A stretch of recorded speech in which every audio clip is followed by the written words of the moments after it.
from my experience, whether we're singing with instrumentalists or a cappella or with other voices, each brings its own variety, and yet it's voicing myself. And even when I call this vocal journeys, or I talk about the greater metaphor of voicing, it's what you bring to the table. It's sometimes you can like hear a voice just when someone walks in the room. You've got the vibration going already. You can feel it, what they bring.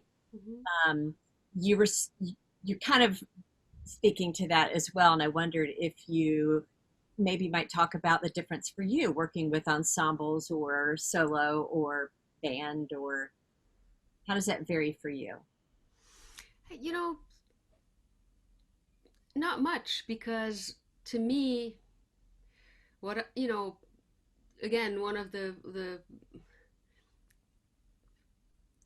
gifts of being in more extreme situations, like something as violent as a raging war,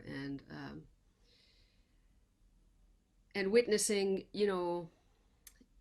really, I have no other words for it except, unspeakable horror, right? Like some of, and also it's all, witnessing what fear can can produce, can generate in humans, in terms of the mindlessness that comes with blindly killing each other. It's pretty astounding. And when that happens, when you're very little, you ask a lot of questions. And so, coming from a very you know there was on in different parts of my family, there was a lot of science, and there was a lot of art, and religion was very big because it was one of the driving forces behind the armed conflicts.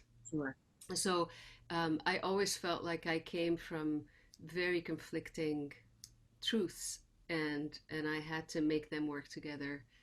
Um, and so very early on, I started, and I think this is what saved me. I started kind of zooming out into considering what else could be there that kind of possibly glued those things together in ways that we couldn't perceive.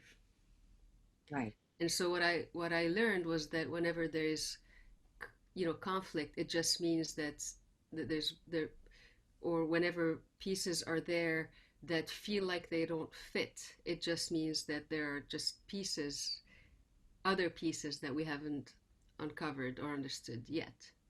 And so to me, and I think this is true of science too. Science is constantly contradicting itself and constantly revisiting truths and updating them based on new understanding. I think this is true of everything.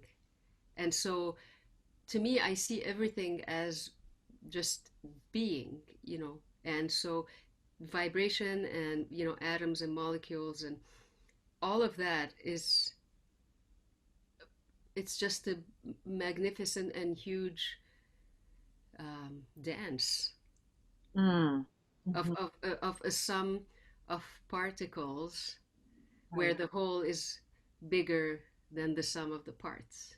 Yes. And we are just a bunch of organized particles, and that's everywhere. So I feel like the voice is kind of a shortcut into that truth that connects us with that dance. And when we're doing it alone, we're never doing it alone because we're part of the dance. Mm. And then we're doing it with people who are with us, more in a 3D way, in the same space. it's another it's another denser, more immediate form of the same dance. But this is also why, when there's something unclear, there's something foggy or unresolved in terms of the energetic presence or the intent of any of the participants in that dance, there's discord.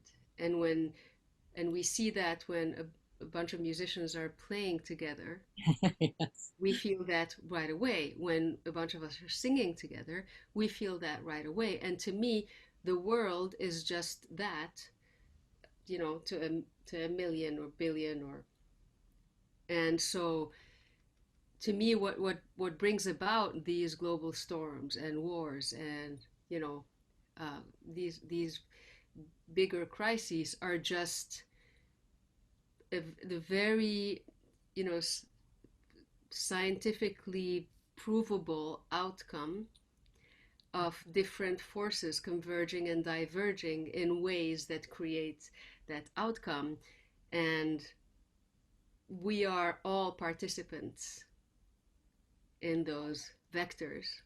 In the dance. We're all participants in the dance of life. And